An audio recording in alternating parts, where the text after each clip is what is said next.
My name is Kevin. I'm an office worker, but there's been a long-standing feud in my department. It's with my boss, Tom.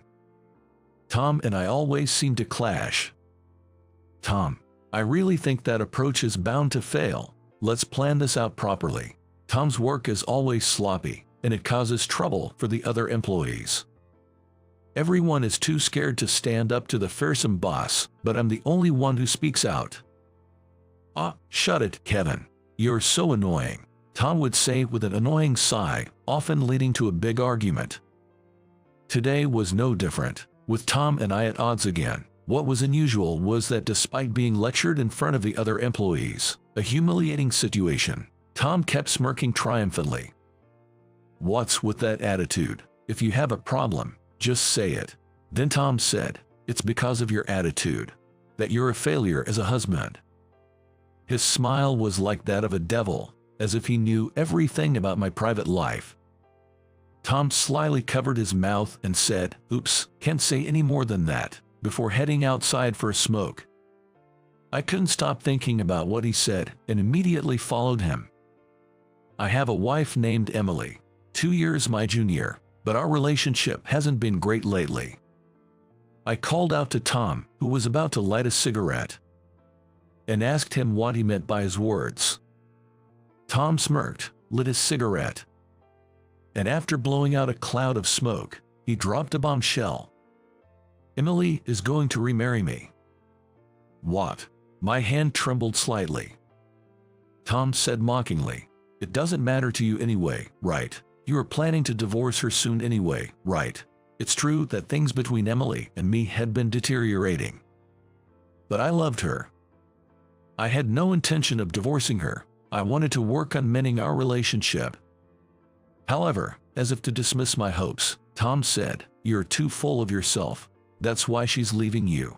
Do you know what Emily says about you?"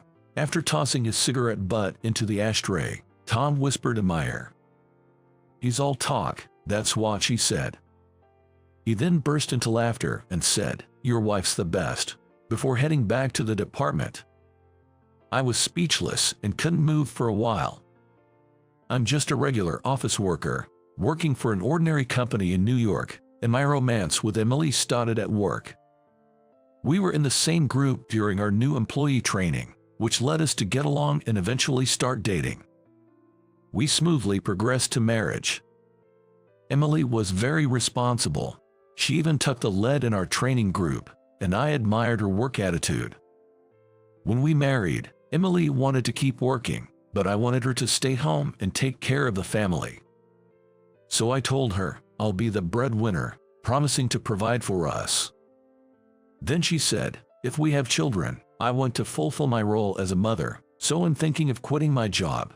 After that, she resigned from the company and became a full-time housewife. But actually, that might have been the point when she started to change. The biggest issue between us was that we didn't have any children. Emily began to stress out, constantly blaming herself, saying, "Why did I quit my job if we can have kids?" Whenever I tried to comfort her, she would push me away, yelling, "Don't touch me. You took my job away, and yet you just keep working on the same job. Bring home some promotion news for once." Her anger would escalate, leading us to have heated arguments. For over 6 months, Emily and I went through a rough patch, and during that time, she might have been secretly meeting with my boss, Tom. Apparently, she called me just all talk. Indeed, my manly promise of "I learn for us" meant nothing if I couldn't fulfill it. I remember Tom always favored Emily, and they might have kept in touch even after I married her. Seizing the opportunity as our relationship soured, they probably started an affair. I wanted to confront Emily about everything. However, when I got home, her belongings were gone. The affair was a fact, and now is thrust upon me. To have my wife taken by my nemesis boss was a humiliation beyond words. Nothing could have been more frustrating. Gradually, I couldn't stand working at the same company as Tom and decided to quit. It was one misfortune after another. "Why are you quitting, Kevin?" my colleagues would ask. I'd just smile and say, I'm moving on to a new job. None of them knew about my divorce or her affair with the boss. I couldn't possibly tell the truth. Maybe I should have sued for the affair, but all I wanted was to escape to a place where I didn't have to see Tom's face. Perhaps there was also a sense of guilt for not making Emily happy. Being alone in the house made me feel even heavier. The absence of Emily made our two-bedroom apartment feel even larger. Though I told my colleagues I was getting a new job, I had no motivation or plans for job hunting and aimlessly wandering around. Suddenly, I found myself in the nightlife district. Maybe I should drink my sorrows away just for tonight. Standing in front of a bar that caught my eye, I resolved to drink until morning in a fit of despair and reached for the door. At that moment, I heard a woman's voice saying, "Oh, there you are. I've missed you so much." Startled, I turned around to see an unfamiliar woman, who then grabbed my arm and behaved as if we were a couple, leaving me in utter confusion. What?" The woman, still clinging to my arm, asked. "Where are we going tonight? Who is this woman?" However, I noticed her arm trembling slightly, and her smile seemed to mask fear. Something must be up. Thinking quickly, I played along. "Well, let's go to a place you like." When I said that, she slightly nodded and eagerly said, "Yay, follow me, please." I followed her lead. She took me to a nightclub. Standing in front of the club, she sighed in relief. "Thank you for going along with my story. I managed to get through thanks to you." The woman thanked me. Her name was Ashley, an alias she used at the club. I was invited by Ashley, "Please come with me," and guided me to a seat. Once seated, she explained why she pretended to know me. "I've actually been stalked by a customer who kept insisting on an after-party. He's this awful old guy who would touch my butt and stuff. I always refused because who knows what he might do if I went with him." "I see. So you clung to me, a random guy nearby, because you felt in danger." "That's right. It was just awful, but I was saved because you were there. I really like dependable men."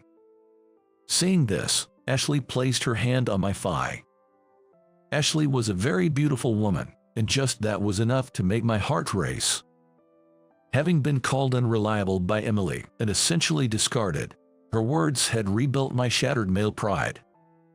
"Let's enjoy tonight," she said seductively with captivating eyes.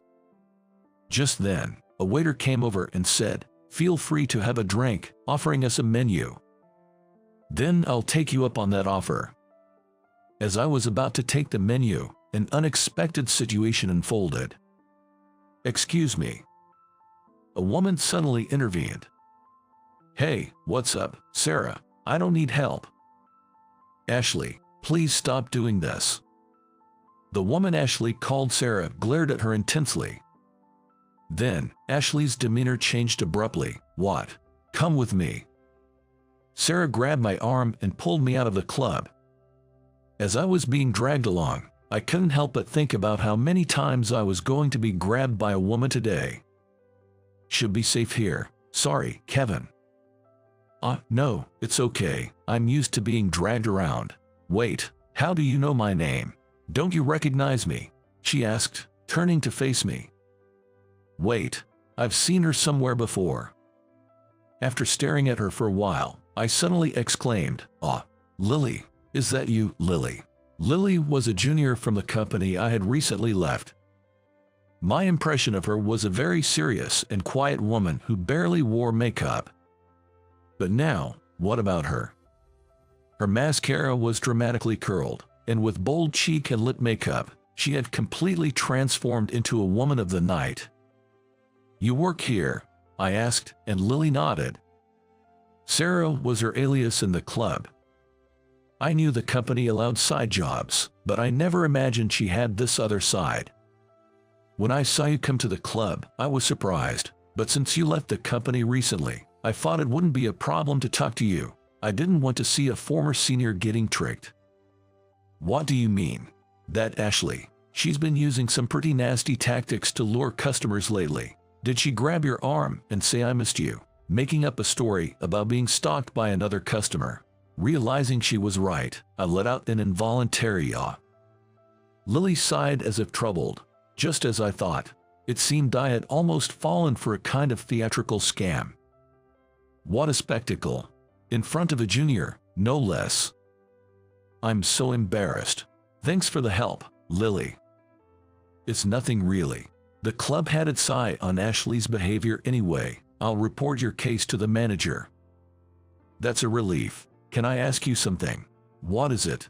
Just curious, but why are you working at a place like this? I was surprised. But you don't have to answer it if you don't want to.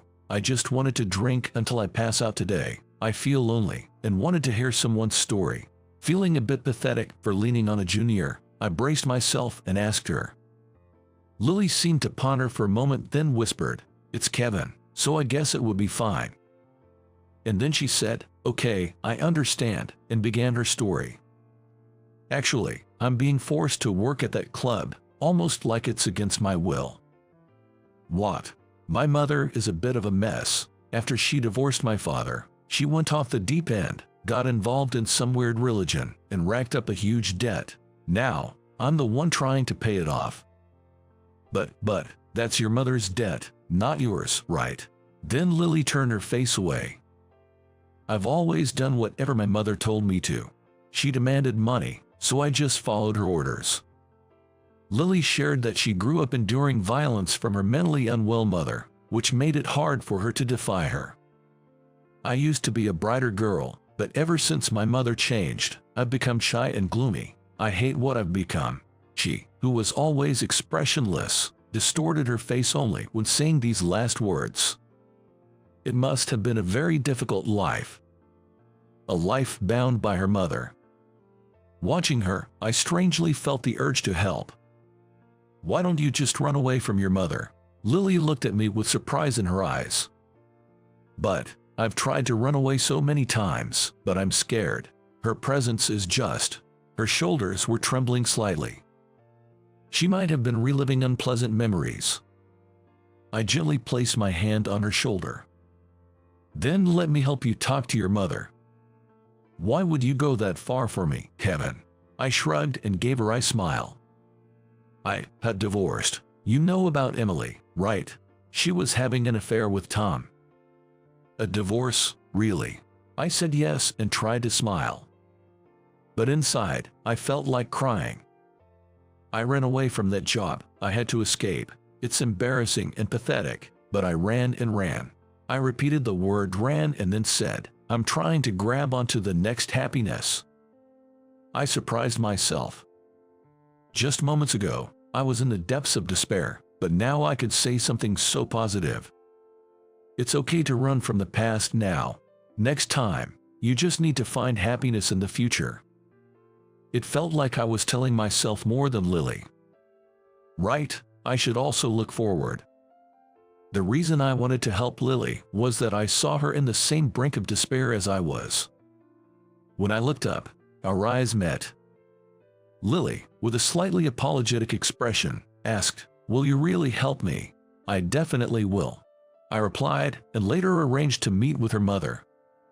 A few days later, I went to Lily's family home and met her mother. "Could you please let your daughter go? Let her be free."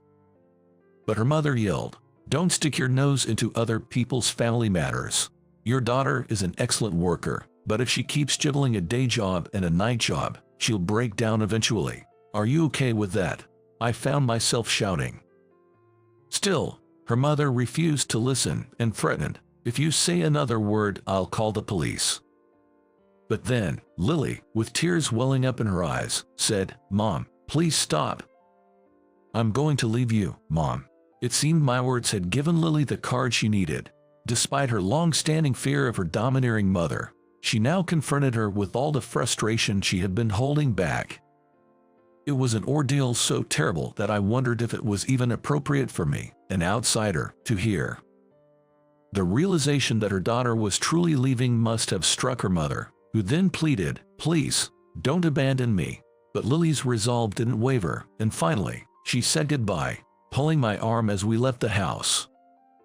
On the way home, Lily asked me, was this the right thing to do? It was good. Take some time away from her. You can meet her again later. For now, just take care of yourself. As I said this, Lily seemed to find some resolution and showed me a smile for the first time, saying, "You're right. Let me treat you to something as a thank you next time." Her smile seemed to soothe my troubled heart. I never knew Lily's smile could be so lovely. I found myself gazing at her for a long while. From that day on, our relationship changed from former colleagues to companions who had shared tough experiences. Later, Lily and I started dating. She became brighter and more beautiful, always sharing smiles with me. Then one day, I ran into the most unexpected persons. It was my ex-wife Emily and my former boss Tom. "Wow, what's this? Are you two together now? That's quite a surprise." Tom looked astonished, switching his gaze between me and Lily. Emily, on the other hand, awkwardly averted her eyes from me. My heart almost stopped upon encountering these two, the very source of my trauma. I braced myself for what they might say. But surprisingly, it was Lily who started talking. "Tom, have you found a new job yet?" It was too late by the time Tom responded, "Hey, wait." Emily turned to him, demanding, "What do you mean new job? That guy caused some problems at the workplace, so he's resigning at the end of this month as part of taking responsibility. So, good luck, Tom." Lily said this and then pulled my arm, saying let's go, as we walked past them. I could hear Emily and Tom's loud argument from far away, feeling a bit relieved. Lily grinned. That was a little payback for the two who hurt you. Her dependable smile made me smile too. With Lily, I felt I could find happiness again. This incident made me sure of her love for me. Actually, in my room, I already have an engagement ring that I've purchased. I'm secretly planning to give it to her in the near future.